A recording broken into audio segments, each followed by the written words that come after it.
Guys, ngayong araw ay gagawa tayo ng orange cake. Naghanda na ako ng orange. Tatlo ay hugas na yan. Malinis na yan. Tapos, tatlong cake. At itong mga ingredients na yan, guys. So, let's do it. Hello guys. So, ngayon ay mag-umpisa tayo maggawa ng orange cake ulit.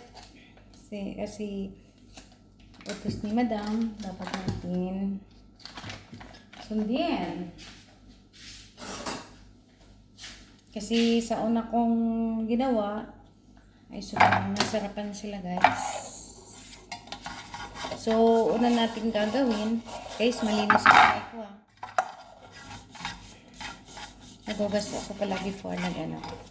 So, lalagyan muna natin kasi yung una kong ginawa ay first time paggagawa noon. Hindi ko maayos ang pagkaka-explain ko sa inyo, guys. So, ngayon, iayusin ko na yung explain. Sa una nyong gagawin, daro-daro tayo ng cake, no? Kahit di tayo marunong, magmamarunong tayo. So, una natin gagawin, guys, lagyan ng butter ito para didikit yung yung kailangan kasi lagyan ng flour ang ating lalagyan ng cake. Kailangan gaganyanin natin yan, guys, para hindi kakapit ang cake. Yan ang purpose dito, bakit lalagyan yan, para mas mabilis natin kukunin sa atin nilalagyan mamaya. So, ito, guys, kapag may sobra, tapon lang yan. So, iset aside natin. So, bago tayo nagsimula, make sure yung oven natin ay ipipreheat na natin ng 180 or 170 Celsius para yung cake natin ay pantay-pantay ang pagkakaluto. So, set aside muna natin ito.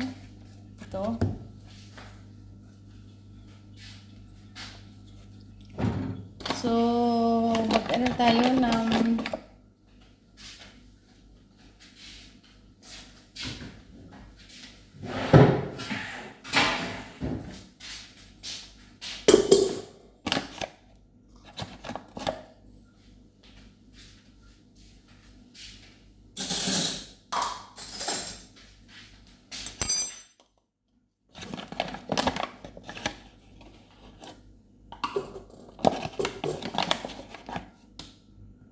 So, nag-scoop tayo ng dalawang cup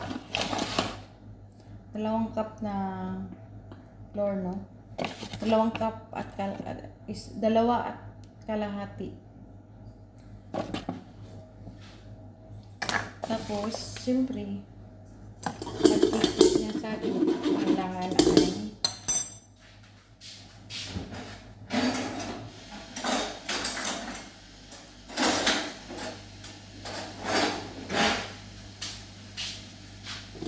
kailangan natin, guys, ganyan.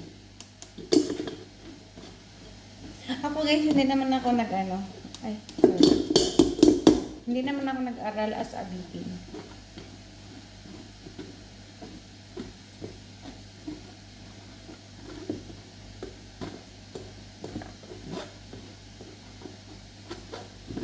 Hanggang maano siya, guys. So, next natin na gagawin ay ang ating make sure na malinis. Nahugasan ko naman siya, pero kailangan punasan na make sure ay malinis siya talaga, as in. Pati kasi hindi ko napakita sa inyo para ko siya hugasan.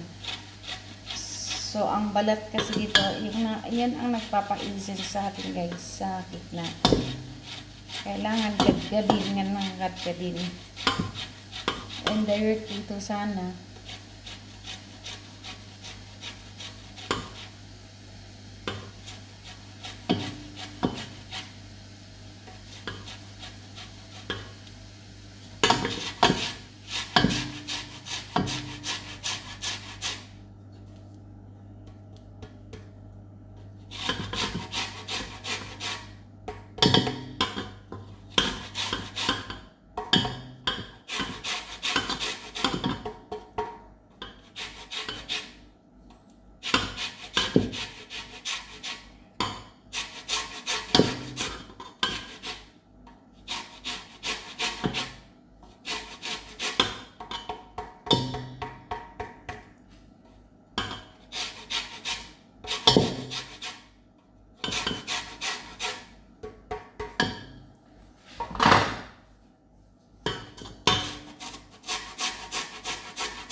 medyo marami-rami na siguro guys ang kinadkad natin. Atin lang siyang halo-haloin as daan natin sa himas-himas. Yan. Dagdagan natin pa ng kunti para hindi pa siya, kailangan kasi may essence talaga siya ng ating orange. So, alanganin niya ako kasi ang vanilla ay hindi sapat.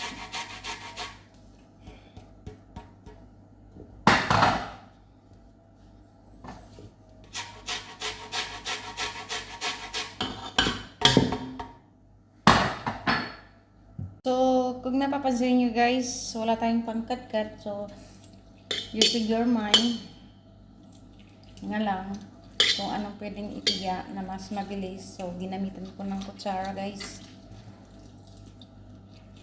Yan.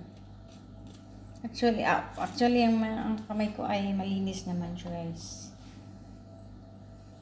Yan ang pinaka-importante sa lahat.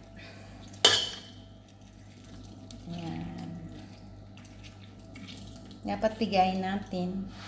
3 orange lang guys. Ay sapat lang.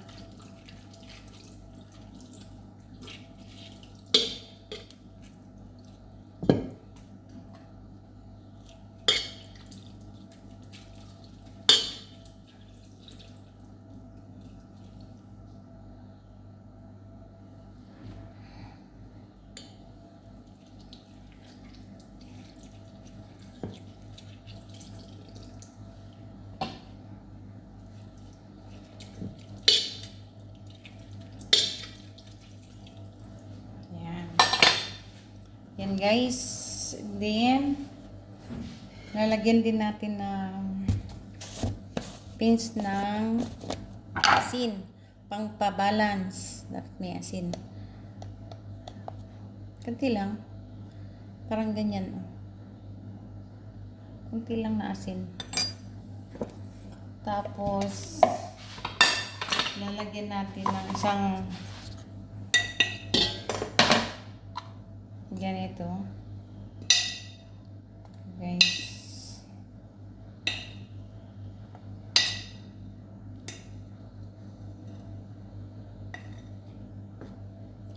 Powder to na na sugar. Yan. Powder to na sugar.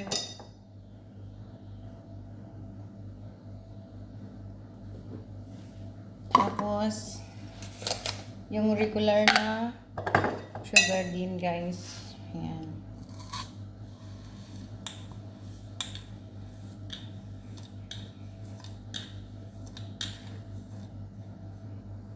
Guys. So, kaya naglagay na tayo ng baking powder. Next, itlog na naman ang ilalagay natin guys. Itlog. Siyempre, 3 itlog ulit guys. Always 3 itlog yan guys.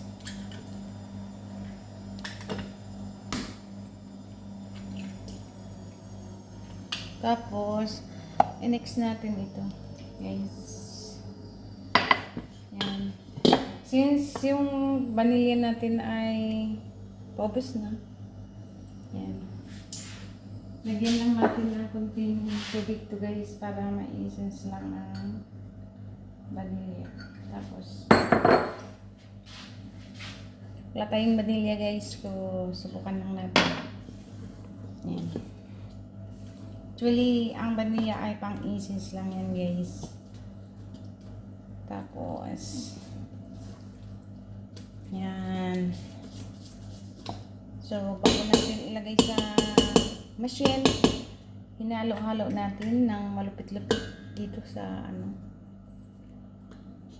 para hindi siya maging buo-buo kahit pagkasin siya guys. So lagay na natin sa machine natin guys.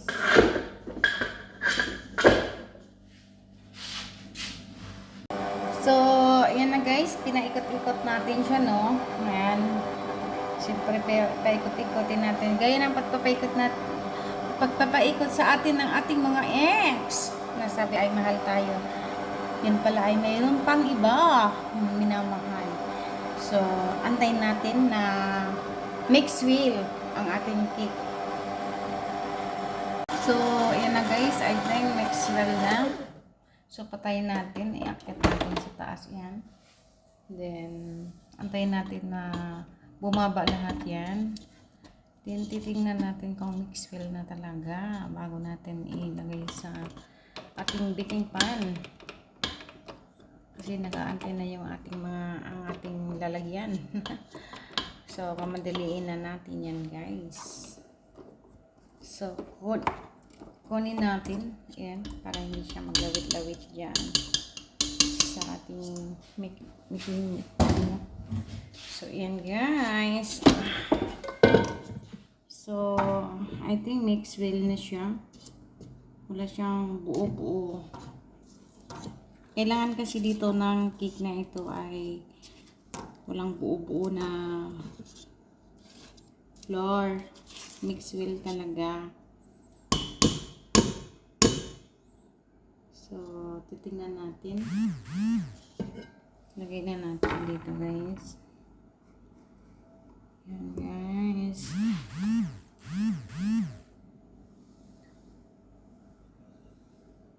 Yan.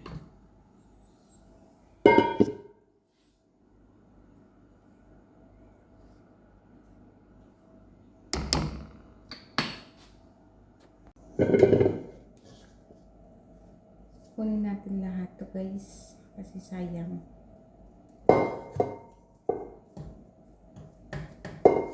Kailangan simot kasi sayang, di ba?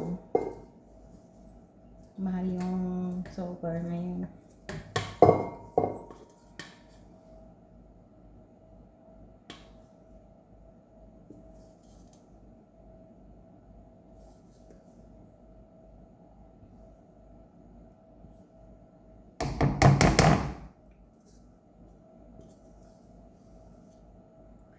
Kailangan may ganito tayo na gamit kapag gagawa tayo ng cake. Ano tawag yan? Spatula.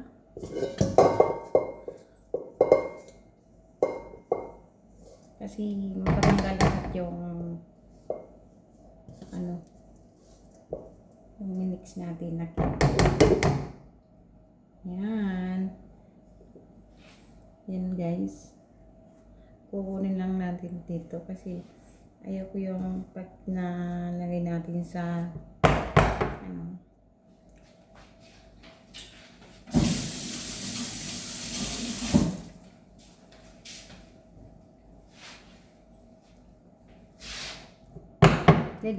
ganyan natin siya, guys, bago ilagay sa kasi para magpantay-pantay. So, ilagay na natin siya sa sa oven natin. So, buksan muna natin. Ito, mainit na. Kasi, bago tayo nagsimula, paggawa nito, ay na-preheat na natin na 180. So, 35 lang, guys. Kailangan 35 lang. Antayin natin siya ng 35 minutes. Purasan natin. Tapos, i-up and down natin para luto. Para makulay-kulay din ang sa taas. Okay, guys. So, atin hintayin, guys. Na lang. So, yan na, guys. So, kitang-kita ang ating cake na masarap-sarap. As in. So, antayin natin matapos yung siguro 2 minutes. Yan. Litik na, guys. Liki man. Oy. Kita nyo, guys. Liki.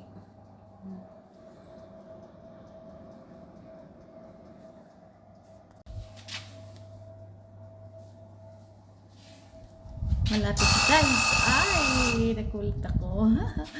Nagulat ako. Yan. Patayin natin. Yan, guys. Patayin na natin, guys. Muna. So, parang perfect siya, guys. Hindi lang siya parang perfect talaga siya, guys. Oh my God! Ang init, guys. So, leki man. Ay, ganyan talaga yung ano niya, yung texture niya pag naluto pala. Ito talaga yung perfect, as in perfect. Yung sa second time, sa first time ko kasing ginawa, hindi siya naging ganito. Kasi nagkamali ako doon. Dapat daw, up and down ang apoy. So, para pantay ang kulay niya. So, luto siya dito. So, titingnan natin, oh. Diba? Ang ganda. Ang ganda ba? Ang bango.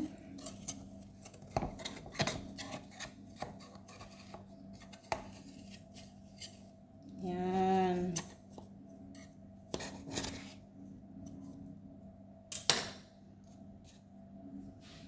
So, kainit siya, guys. Antayin na lang natin. So, ayan na, guys. Lagay na natin sa lagayan natin kahit mainit. Ayan. So, guys, tingnan nyo, guys. Ang ganda. Perfect.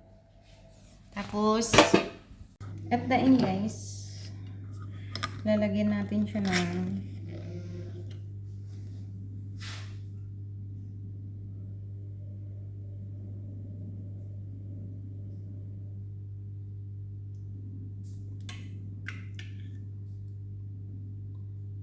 kasi nagpapabili ako ng para porta cake, hindi naman nabili ang amo ko. So, lagyan lang natin siya ng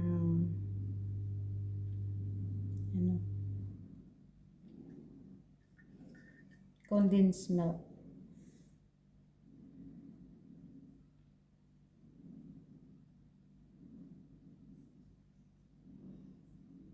Yan.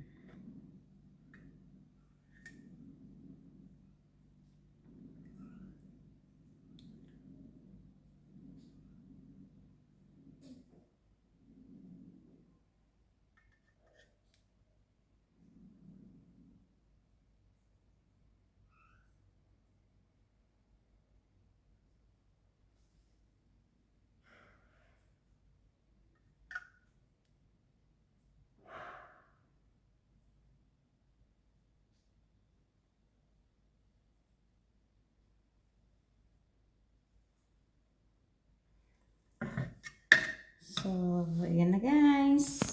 So, my cake is done. Yan lang. Simple lang siya, guys. So, yummy. Hindi ko alam. So, looks yummy. So, deliver na natin sa kabila. So, hanggang dito na lang, guys. Thank you so much sa panonood, guys.